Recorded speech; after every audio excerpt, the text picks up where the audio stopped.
ಎಲ್ಲರಿಗೂ ನಮಸ್ಕಾರ. Welcome back to Bili kitchen and blogs.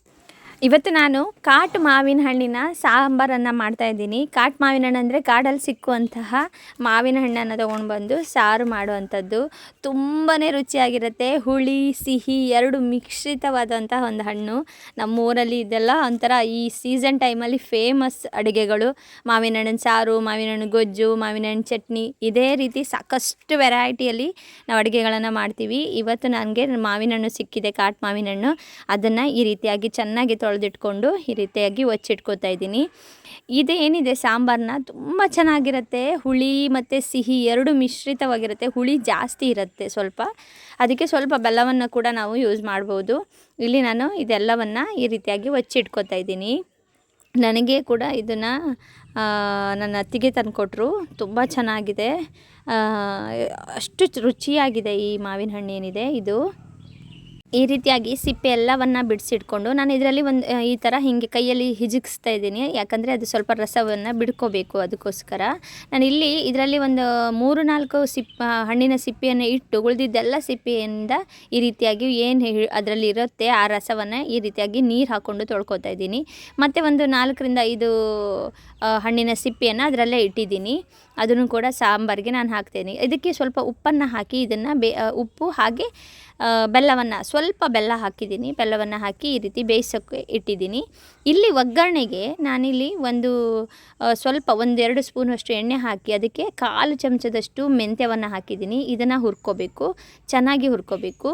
ಇದು ಮೆಂತ್ಯ ಚೆನ್ನಾಗಿ ಹುರಿದ ಮೇಲೆ ಉದ್ದಿನಬೇಳೆಯನ್ನು ಹಾಕ್ತಾಯಿದ್ದೀನಿ. ಉದ್ದಿನಬೇಳೆಯನ್ನು ಹಾಕಿ ಅದಕ್ಕೆ ಕರಿಬೇವಿನ ಎಲೆಗಳನ್ನು ಹಾಕಿ ಈ ರೀತಿಯಾಗಿ ಫ್ರೈ ಮಾಡ್ಕೋತಾ ಇದ್ದೀನಿ. ಈ ಒಗ್ಗರಣೆ ಏನಿದೆ ನಾವು ರುಬ್ಕೋತೀವಲ್ಲ ಆವಾಗ ನಾವು ಹಾಕ್ಕೊಳ್ಳುವಂಥದ್ದು. ಈ ಒಗ್ಗರಣೆ ಸ್ವಲ್ಪ ಇದು ತಣ್ಣಗಾಗಬೇಕು. ಈಗ ಇದಿಷ್ಟು ಹುರಿದಾದ್ಮೇಲೆ ಫ್ಲೇಮನ್ನು ಆಫ್ ಮಾಡಿ, ಈ ಫ್ಲೇಮ್ ಆಫ್ ಆದ ಮೇಲೆ ನಾವು ಇದಕ್ಕೆ ಜೀರಿಗೆಯನ್ನು ಹಾಕಬೇಕು. ಯಾಕಂದರೆ ಇದಕ್ಕೆ ನಾವು ಜೀರಿಗೆಯನ್ನು ಹಾಕುವಾಗ ನಾವು ಫ್ರೈ ಮಾಡ್ಕೊಳ್ಳಿಕ್ಕಿಲ್ಲ, ಬೆಂಕಿಯನ್ನು ಆರಿಸ್ಕೊಳ್ಬೇಕು. ಈ ರೀತಿಯಾಗಿ ಆರಿಸ್ಕೊಂಡು ಅದಕ್ಕೆ ಬಿಸಿಗೆ ಮಾತ್ರ ಈ ಜೀರಿಗೆಯನ್ನು ಹಾಕ್ಕೋಬೇಕು. ಹಾಕ್ಕೊಂಡು ಇಲ್ಲಿ ನಾನು ಏನು ಇದು ಮಾಡಲಿಕ್ಕೆ ಇದಕ್ಕೆ ನಾನು ಒಂದು ಇಡೀ ಕಾಯನ್ನು ಒಂದು ಅರ್ಧ ಕಡಿ ಕಾಯನ್ನು ತುರಿದಿಟ್ಕೊಂಡಿದ್ದೀನಿ. ತುರಿದು ಅದಕ್ಕೆ ಅರಿಶಿಣವನ್ನು ಹಾಕಿ ಈ ರೀತಿಯಾಗಿ ಹುರ್ಕೋತಾ ಇದ್ದೀನಿ. ಈ ಮಾವಿನ ಹಣ್ಣಿನ ಸಾಂಬಾರು ಮಾಡಲಿಕ್ಕೆ ಕಾಯನ್ನು ಹುರಿಯುವುದೇ ಮೇಯ್ನ್ ಆಗಿರುತ್ತೆ. ಯಾಕಂದರೆ ಇದನ್ನು ಚೆನ್ನಾಗಿ ಹುರ್ಕೋಬೇಕು. ಆ ಹುರಿದು ಆ ತೆಂಗಿನಕಾಯಿಯ ಆ ಎಣ್ಣೆ ಪಸೆಯನ್ನು ಬಿಡ್ಕೋಬೇಕು. ನೋಡಿ, ನೀವು ನೋಡ್ತಿರ್ಬೋದು, ಈ ರೀತಿ ಪ್ರೆಸ್ ಮಾಡಿದಾಗ ಆ ಎಣ್ಣೆ ನಮಗೆ ಕೈಗೆ ತಾಕಬೇಕು. ನೀವು ನೋಡ್ತಿರ್ಬೋದು ಕೈಯಲ್ಲಿ ಎಷ್ಟು ಎಣ್ಣೆ ಬಿಟ್ಕೊಂಡಿದೆ ಅಂತ. ಈ ರೀತಿಯಾಗಿ ಎಣ್ಣೆ ಬಿಡ್ಕೋಬೇಕು. ಇದಕ್ಕೆ ನಾನು ಎಣ್ಣೆ ಬಿಟ್ಟ ಮೇಲೆ ಅದಕ್ಕೆ ಒಂದು 7-8 ಬ್ಯಾಡಗೆ ಮೆಣಸಿನಕಾಯಿ ಹಾಗೆ 1 ಚಮಚ ಕೊತ್ತಂಬರಿಯನ್ನು ಬೀಜವನ್ನು ಹಾಕಿ ಈ ರೀತಿಯಾಗಿ ರುಬ್ಕೋತಾ ಇದ್ದೀನಿ. ಇದನ್ನು ನಾವು ನುಣ್ಣಗೆ ರುಬ್ಕೊಳ್ಬೇಕು. ಒಂದು ಮಟ್ಟಿಗೆ ತರಿಯಾಗಿ ರುಬ್ಕೊಂಡು ಈ ರೀತಿಯಾಗಿ ರುಬ್ಕೊಂಡಿದ್ದೀವಿ ಚೆನ್ನಾಗಿ. ಅದು ಆದ ಮೇಲೆ ನಾವೇನು ಒಗ್ಗರಣೆ ಅಂತ ಮಾಡ್ಕೊಂಡಿದ್ದೀವಿ ಅದ ಮಿಶ್ರಣವನ್ನು ಹಾಕಬೇಕು.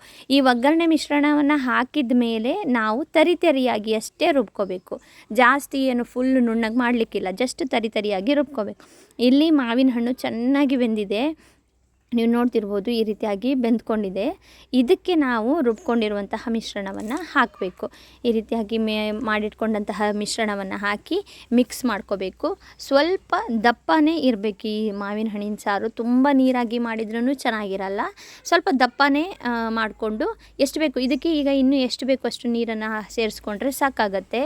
ಸ್ವಲ್ಪ ಮಿಕ್ಸಿಗೆ ಸ್ವಲ್ಪ ನೀರನ್ನು ಹಾಕ್ಕೊಂಡು ನಾವು ಇದನ್ನ ಹಾಕ್ಕೋಬೇಕು, ಸೇರಿಸ್ಕೋಬೋದು. ಆದರೆ ಜಾಸ್ತಿ ನೀರು ಹಾಕ್ಕೊಳ್ಳಿಕ್ಕಿಲ್ಲ, ತುಂಬ ನೀರಾದರೆ ಚೆನ್ನಾಗಿರಲ್ಲ. ತುಂಬ ಚೆನ್ನಾಗಿ ಬರುತ್ತೆ ಈ ಸಾಂಬಾರು. ಹಾಗೆ ಯಾರೆಲ್ಲ ನನ್ನ ಚಾನಲ್ನ ಸಬ್ಸ್ಕ್ರೈಬ್ ಮಾಡದೆ ನೋಡ್ತಿದ್ದೀರಾ ದಯವಿಟ್ಟು ಸಬ್ಸ್ಕ್ರೈಬ್ ಮಾಡ್ಕೊಂಡು ನೋಡಿ. ಹಾಗೆ ಪಕ್ಕದಲ್ಲಿರುವಂಥ ಬೆಲ್ ಐಕನ್ನ ಕ್ಲಿಕ್ ಮಾಡಿ. ನಾನಿಲ್ಲಿ ಒಗ್ಗರಣೆಗೆ ಒಂದು ಸ್ವಲ್ಪ ಎಣ್ಣೆಯನ್ನು ಹಾಕ್ಕೊಂಡು ಅದಕ್ಕೆ ಸಾಸಿವೆ ಹಾಗೆ 1-2 ಜಸ್ಟ್ ಬೆಳ್ಳುಳ್ಳಿಯನ್ನು ಹಾಕಿದ್ದೀನಿ. ಜಾಸ್ತಿ ಬೆಳ್ಳುಳ್ಳಿ ಹಾಕಬಾರ್ದು, ವಾಸನೆ ಬರುತ್ತೆ. ಹಾಗೆ 1 ಬ್ಯಾಡಗೆ ಮೆಣಸಿನಕಾಯಿಯನ್ನು ಹಾಕಿ ಈ ರೀತಿ ಒಗ್ಗರಣೆ ಮಾಡ್ಕೊತಿದ್ದೀನಿ. ಜಾಸ್ತಿ ಬೆಳ್ಳುಳ್ಳಿ ಹಾಕಲಿಕ್ಕಿಲ್ಲ, ವಾಸನೆ ಬರುತ್ತೆ, ಚೆನ್ನಾಗಿರಲ್ಲ ಮಾವಿನಕಾಯಿಗೆ. ಜಸ್ಟ್ 1-2 ಬೆಳ್ಳುಳ್ಳಿ ಸಾಕಾಗ್ತದೆ. ಈ ರೀತಿಯಾಗಿ ಈ ಒಗ್ಗರಣೆಯನ್ನು ಚೆನ್ನಾಗಿ ಕೊಟ್ಕೊಂಡು ಅದಕ್ಕೆ ನಾವು ಕರಿಬೇವಿನ ಎಲೆಗಳನ್ನು ಹಾಕೋಬೇಕು. ಈ ರೀತಿಯಾಗಿ ಕರಿಬೇವಿನ ಎಲೆಗಳನ್ನು ಹಾಕ್ಕೊಂಡು ಒಗ್ಗರಣೆ ಕೊಡುವಂಥದ್ದು. ನಾರ್ಮಲಿ ಒಗ್ಗರಣೆ ನಾವು ಯಾವ ರೀತಿ ಕೊಡ್ತೀವಿ ಆ ರೀತಿಯನ್ನು ಹಾಕೋದು. ಹಿಂಗಿದ್ರೆ ಹಿಂಗು ಕೂಡ ಹಾಕೋಬೋದು.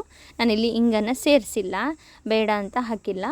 ಈ ರೀತಿಯಾಗಿ ಮಾಡಿಕೊಂಡು ನಾವು ನೋಡ್ತಿರ್ಬೋದು ಮಾವಿನಕಾಯಿ ಎಷ್ಟು ಚೆನ್ನಾಗಿ ಅದು ನಾವೇನು ಮಸಾಲೆ ಹಾಕಿದ್ವಿ ಅದ್ರ ಜೊತೆ ಚೆನ್ನಾಗಿ ಕುತ್ಕೊಂಡಿದೆ. ಈ ರೀತಿಯಾಗಿ ಕುತ್ಕೊಂಡಿದೆ. ಈ ಕುದ್ದಿರುವಂತಹ ಮಾವಿನಕಾಯಿ ರಸಕ್ಕೆ ಉಪ್ಪು ಎಲ್ಲ ನೋಡಿಕೊಂಡು ಸರಿಯಾಗಿದೆಯಾ ಅಂತ ನೋಡಿಕೊಂಡು, ಯಾಕಂದರೆ ನಾವು ಆಲ್ರೆಡಿ ಸ್ವಲ್ಪ ಉಪ್ಪು ಹಾಕಿ ಬೇಯಿಸ್ಕೊಂಡಿರೋದ್ರಿಂದ ಎಷ್ಟು ಬೇಕೋ ಅಷ್ಟು ಉಪ್ಪನ್ನು ಸೇರಿಸ್ಕೊಂಡು ಮತ್ತೆ ಕುದಿಸ್ಕೋಬೇಕು. ಈ ರೀತಿ ಕುದಿಸ್ಕೊಂಡು ನಾವು ಮಾಡಿಟ್ಟಂಥ ಒಗ್ಗರಣೆಯನ್ನು ಅದಕ್ಕೆ ಹಾಕ್ಕೊಂಡ್ರೆ ಮಾವಿನಕಾಯಿಯ ಸಾಂಬಾರು ರೆಡಿ ಆಗುತ್ತೆ. ತುಂಬಾ ರುಚಿಯಾಗಿರುತ್ತೆ. ಹಾಗೆ ಸೀಸನ್ ಟೈಮಲ್ಲಿ ಸಿಕ್ಕುವಂಥ ವೆರಿ ಫೇಮಸ್ ರೆಸಿಪಿ. ಒಂದು ಸರಿ ಟ್ರೈ ಮಾಡಿ ನೋಡಿ ಹೇಗಾಗಿದೆ ತಿಳಿಸಿ. ನೀವು ನೋಡ್ತಿರ್ಬೋದು, ನೋಡಲಿಕ್ಕೆ ಎಷ್ಟು ಚೆನ್ನಾಗಿದೆ ಅಂದರೆ ತಿನ್ನಲಿಕ್ಕೆ ಕೂಡ ಅಷ್ಟೇ ಚೆನ್ನಾಗಿರುತ್ತೆ. ಟ್ರೈ ಮಾಡಿ ನೋಡಿ. ನಮ್ಮ ರೆಸಿಪಿ ನಿಮ್ಗೆ ಇಷ್ಟ ಆದರೆ ನನ್ನ ಚಾನಲ್ನ ಸಬ್ಸ್ಕ್ರೈಬ್ ಮಾಡಿ. Thanks for watching.